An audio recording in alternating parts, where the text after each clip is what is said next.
ನಮಸ್ತೆ. ಕಥೆಗಳಿಂದ ಪರಿವರ್ತನೆಗೆ ಸ್ವಾಗತ. ಓದ್ತಾ ಇರೋ ಬುಕ್ಕು ಕ್ಷಣ ಹೊತ್ತು ಆಣೆಮುತ್ತು ಬರ್ದಿರೋದು ಎಸ್ ಷಡಕ್ಷರಿ ಸರ್ ಭಾಗ 1. ಇವತ್ತೊಂದು ಹೊಸ ಚಾಪ್ಟರ್ ನೋಡೋಣ. ಚಾಪ್ಟರ್ ಹೆಸರು ನಮ್ಮ ಬೇಡಾಟ ದೇವರಿಗೆ ಪರದಾಟ. ನಮ್ಮ ಬೇಡಾಟ ದೇವರಿಗೆ ಪರದಾಟ ಅನ್ನೋ ಚಾಪ್ಟರು ನೋಡೋಣ ಹೇಗಿದೆ ಅಂತ. ಪೂಜ್ಯ ಸ್ವಾಮಿ ಚಿನ್ಮಯಾನಂದಜಿಯವರು ಹೇಳಿದ ಒಂದು ಅರ್ಥಪೂರ್ಣ ಕಥೆ ಇದು. ಆ ಕಾಲದಲ್ಲಿ ಒಬ್ಬ ದೊಡ್ಡ ಸಾಹುಕಾರ ವರ್ತಕನಿದ್ದ. ಅವನಿಗೆ 4 ಜನ ಹೆಂಡತಿಯರಿದ್ರು.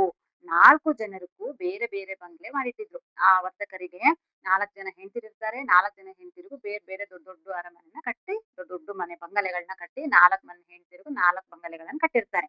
ಸಾಹುಕಾರ ಒಮ್ಮೆ ಹೊರದೇಶಕ್ಕೆ ಹೋಗ್ತಾರೆ. ಅಂದ್ರೆ ಕೆಲ್ಸದ ಮೇಲೆ ಬೇರೆ ಹೊರದೇಶಕ್ಕೆ ಹೋಗ್ತಾರೆ. ಬರೋಕೆ ತಡ ಆಗತ್ತೆ.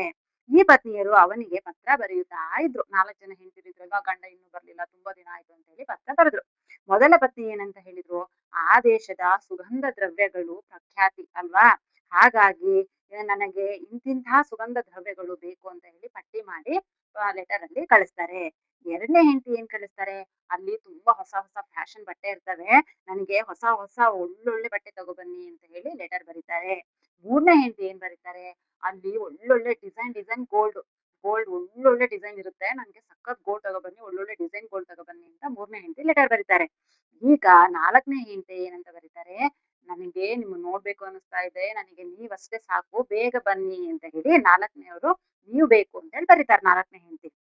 ಕೆಲವು ದಿನಗಳಲ್ಲಿ ಸಾಹುಕಾರ ಊರಿಗೆ ವಾಪಸ್ ಬರ್ತಾರೆ ಹೊರದೇಶದಿಂದ. ಹಡಗಿನಿಂದ ಇಳಿದ ತಕ್ಷಣ ಸುಗಂಧ ದ್ರವ್ಯಗಳ ಭಾರಿ ಪೆಟ್ಟಿಗೆಯನ್ನು, ದೊಡ್ಡ ಪೆಟ್ಟಿಗೆ ತುಂಬಾ ಸುಗಂಧ ದ್ರವ್ಯಗಳು, ಸೆಂಟ್ ಅಂತೀವಲ್ಲ, ಪರ್ಫ್ಯೂಮು, ಅದನ್ನ ಮೊದಲನೇ ಹೆಂಡತಿ ಮನೆಗೆ ಕಳಿಸ್ಕೊಡ್ತಾರೆ ಪೆಟ್ಟಿಗೆನ. ಎರಡನೇ ಹೆಂಡತಿಗೆ ದೊಡ್ಡ ಬಟ್ಟೆಗಳ ಗಂಟು, ಹೊಸ ಒಳ್ಳೊಳ್ಳೆ ಫ್ಯಾಷನ್ ಬಟ್ಟೆಗಳನ್ನ ಎರಡನೇ ಹೆಂಡತಿ ಮನೆ ಕಳಿಸ್ಕೊಡ್ತಾರೆ. ಮೂರನೇ ಹೆಂಡತಿ ಮನೆಗೆ ಒಡವೆಗಳ ಪೆಟ್ಟಿಗೆಗಳನ್ನು, ಮೂರನೇ ಹೆಂಡತಿ ಮನೆಗೆ ಒಳ್ಳೊಳ್ಳೆ ಡಿಸೈನ್ ಒಡವೆ ಬೇಕು ಅಂದಿರ್ತಾರಲ್ವಾ, ಹಾಗಾಗಿ ಮೂರನೇ ಹೆಂಡತಿ ಮನೆಗೆ ಒಳ್ಳೊಳ್ಳೆ ಒಡವೆ ಗೋಲ್ಡ್ ನ ಕಳಿಸ್ಕೊಡ್ತಾರೆ. ಆದ್ರೆ ಅವರು ನಾಲ್ಕನೇ ಹೆಂಡತಿ ಏನ್ ಬರ್ದಿದ್ರು ಲೆಟರ್ ಅಲ್ಲಿ, ನನಗೆ ನೀವು ಸಾಕು, ನಮ್ಮನ್ನ ಬನ್ನಿ ನಿಮ್ಮನ್ನ ನೋಡ್ಬೇಕು ಅಂತ ಹೇಳಿರ್ತಾರಲ್ವಾ, ಹಾಗಾಗಿ ಅವ್ರು ಏನ್ ಮಾಡ್ತಾರೆ, 3 ಜನ ಮನೆಗೂ ಅವ್ರು ಕೇಳಿದನ್ನ ಕಳಿಸ್ಕೊಟ್ಟು ಲಾಸ್ಟಿಗೆ ನಾಲ್ಕನೇ ಹೆಂಡತಿ ಅಂದ್ರೆ ಸಣ್ಣ ಹೆಂಡತಿ ಮನೆಗೆ ಅವರು ನೇರವಾಗಿ ಮನೆಗೆ ಬರ್ತಾರೆ. ಇವ್ರು ಮನೆಗ್ ಬಂದ ತಕ್ಷಣ ಈ ಮೊದ್ಲು 3 ಹೆಂಡತಿಯರಿಗೆ ಸಿಟ್ಟು ಬಂದ್ಬಿಡುತ್ತೆ. ನಾನ್ ಮೊದಲನೇ ಹೆಂಡತಿ, ಅವಳು ಲಾಸ್ಟ್ನೇ ಹೆಂಡತಿನೇ ತುಂಬಾ ಪ್ರೀತಿನ ಅವರಿಗೆ, ಫಸ್ಟ್ ನಮ್ಮನೆ ಬರ್ಬೇಕು ತಾನೆ ಅಂತ ಹೇಳಿ ಇವರೆಲ್ಲ ಆ ವರ್ತಕನಿಗೆ ಬೈಕೊಳಕ್ ಶುರು ಮಾಡ್ತಾರೆ, ಗಂಡನಿಗೆ. ಆಗ ಅಲ್ಲಿ ರಾಜ ಇರ್ತಾರಲ್ವಾ, ರಾಜನ ಹತ್ರ ಹೋಗಿ ಕಂಪ್ಲೇಂಟ್ ಕೊಡ್ತಾರೆ.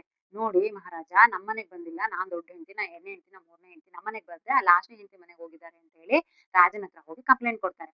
ಆ ಕಂಪ್ಲೇಂಟ್ ಮಾಡಿದ ತಕ್ಷಣ ರಾಜ ಏನ್ ಮಾಡ್ತಾರೆ, ಆ ವರ್ತಕನನ್ನ ಬರಕ್ ಹೇಳ್ತಾರೆ.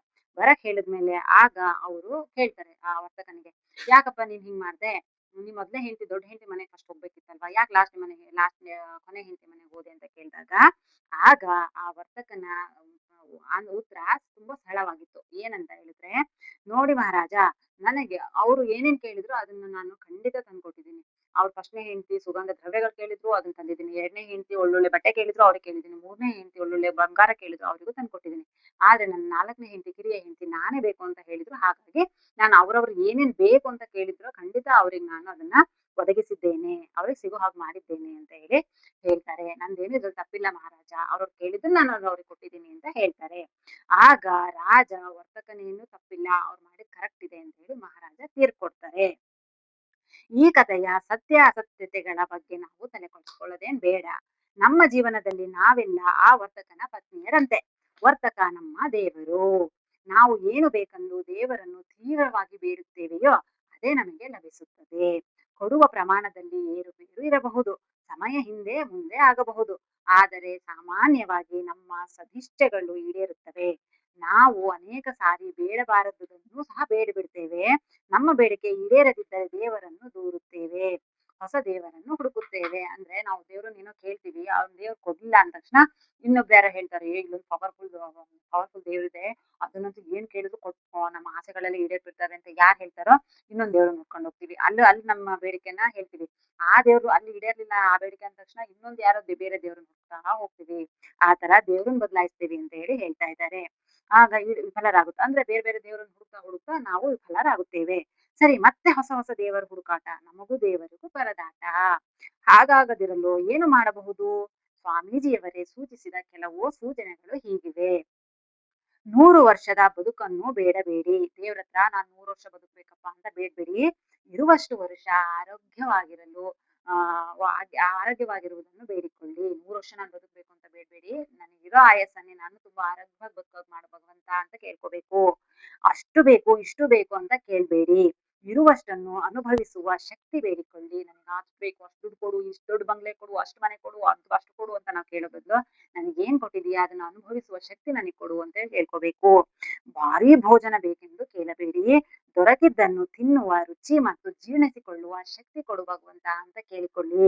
ಬಿರುದು ಬಾವಲಿಗಳನ್ನು ಬಯಸಬೇಡಿ. ಅಂದ್ರೆ ನನಗೆ ಅಷ್ಟು ದೊಡ್ಡ ಪ್ರಶಸ್ತಿ ಬೇಕು, ಆ ಹೆಸರು ಬೇಕು, ಗೌರವ ಬೇಕು, ಕೀರ್ತಿ ಬೇಕು ಅಂತ ಒದ್ದಾಡ್ತಿರ್ತೀವಲ್ಲ, ಅದು ಬೇಡ, ಅದು ಬೇಕು ಅಂತ ಕೇಳ್ಕೊಬೇಡಿ.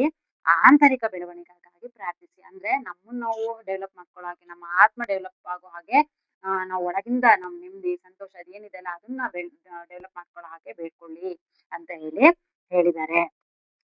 ಈ ಕತೆ ನನಗಂತೂ ತುಂಬಾ ಇಷ್ಟ ಆಯ್ತು. ಈ ಕತೆ ನಮ್ ಲೈಫಿಗೆ ತುಂಬಾ ಕನೆಕ್ಟ್ ಆಗುತ್ತಲ್ವಾ.